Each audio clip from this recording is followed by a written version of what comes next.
Hey y'all, welcome to another episode on the Prince Sua Experience. It is yours truly, Prince Sua.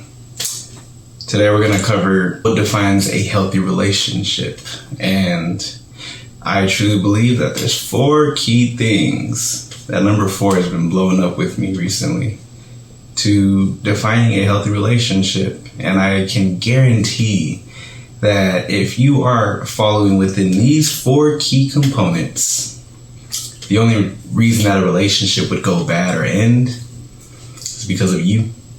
Stay tuned. So welcome back, world, to another episode here on the Prince Sua Experience. Thank you guys for tuning in. So to get straight to the chase with you guys, a healthy relationship to me is defined by a party of 2 people who establish a partnership.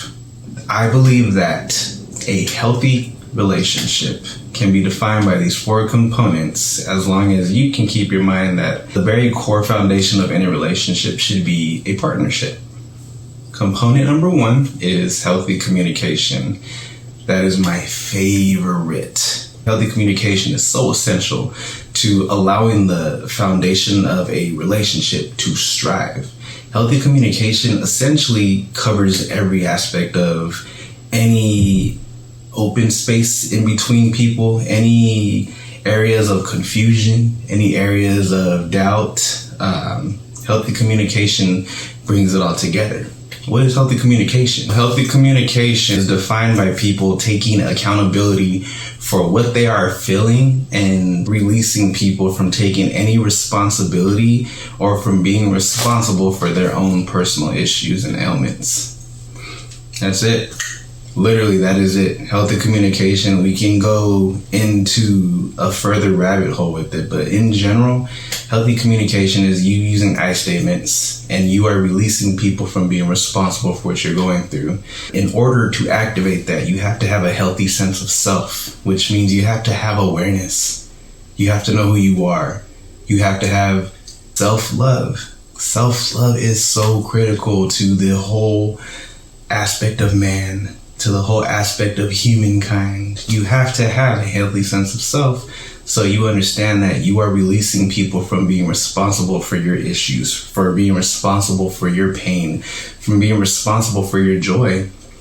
People are not responsible for your joy. If you are living as if they are, that is a sign of codependency, which we talked about, and I have another video coming out on that. But you got to work on that. That's something that you have to build an awareness on so that way you can activate healthy communication.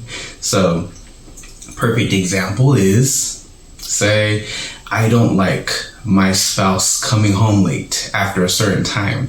And if you are coming home late and you don't communicate that with me, I'm going to be upset. Now, I'm not upset at the person coming home late. I'm upset within myself because I have some healing to do. It has nothing to do with the person coming home late. But until I'm fully healed, I have to communicate this in a healthy way so that way I can show that I respect my partner and I want my partner to respect me in return. These are all choices. Respect is a choice. And I'm telling you right now, if you are speaking from a healthy place where you can say, you know what, partner, I don't like that you come home late and you do not give me a heads up. Moving forward, I would like to instill my boundaries. If you are going to come home late, I would like for you to call. Now, you are free to not have to do this at all. But understand that if you do not do this, I'm going to have to make some changes in my life. Thank you. And when you communicate that way, you are literally disarming people. So you're making people not feel threatened or attacked. That's just one example. And I have a whole video on healthy communication, which I showed earlier, that basically encompasses how to approach people, how to understand and analyze your environment when you're communicating. Disarming people, speaking objectively is key. All right. And our next component is important. It's just as important as the first. Taking accountability is huge. Taking accountability is essentially what we just covered in healthy communication. Taking accountability is saying, I am responsible for me and everything that happens within this area. This is my responsibility. I define my own joy. I define my own happiness. I do not let other people define who I am. And if I am letting people define who I am, that means I need to bring it back to myself and understand where the issue is. Taking accountability is as simple as I am mad. And at that moment, I think I'm mad at you, but realistically, I'm not mad at you. I'm upset because I have some wounds that I have to heal. Maybe I was left late at school because my parents didn't pick me up, or maybe I was struggling with something in my past that I never came to terms with, so I suppressed it and I would allow it to just get bigger and bigger until I'm ready to fight back and respect myself, because I don't want that to ever happen again, which is called a trigger. So instead of me healing it, I'd rather wait for someone to do the same thing that happened to me scenario-wise in my past, so I can attack you for doing that because I want to defend myself. It's just a defense mechanism when you attack people with anger and emotion. So learn how to take accountability. We'll go into depth on that as well.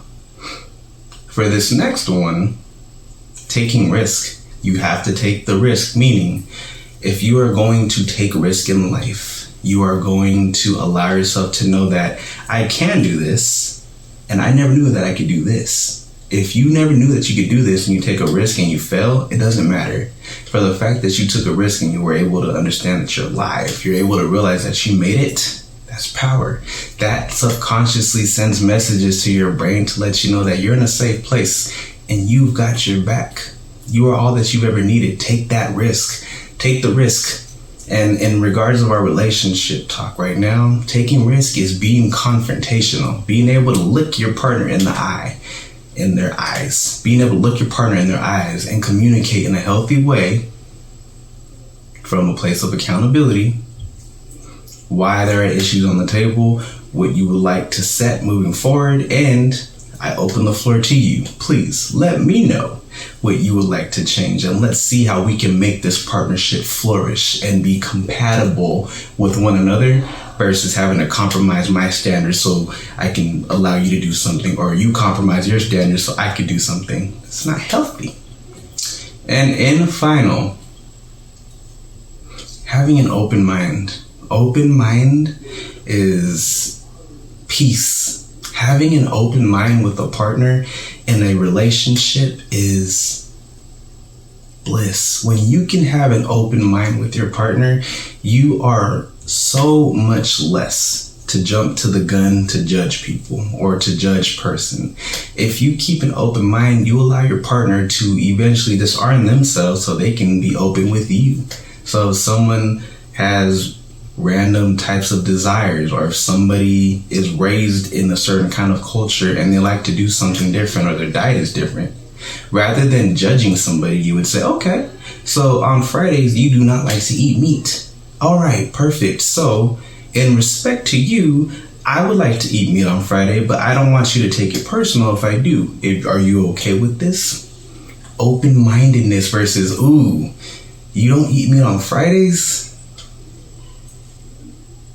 I'm gonna jump on Tinder right quick and see if I can find a meat eater on Friday. Take your time, America. This is your life. If you are hearing this message right now, this is your time. Take your time, find peace, and live from a place of power, because as I say in every video, you were born complete. In my belief through God, you are born complete. As humans, we are born with all of our joy that we will ever need in this lifetime. And that joy can be activated by the simple words that you speak and you choosing to feel joy. Activate it and say, I am happy today. Look in the face of adversity and say it boldly. I'm fine. I'm happy. And on a final note, before we wrap this video up, when you can activate healthy communication, accountability, taking risks, and keeping an open mind in a relationship with a partner, dating wise, I want you to understand the beautiful picture that follows.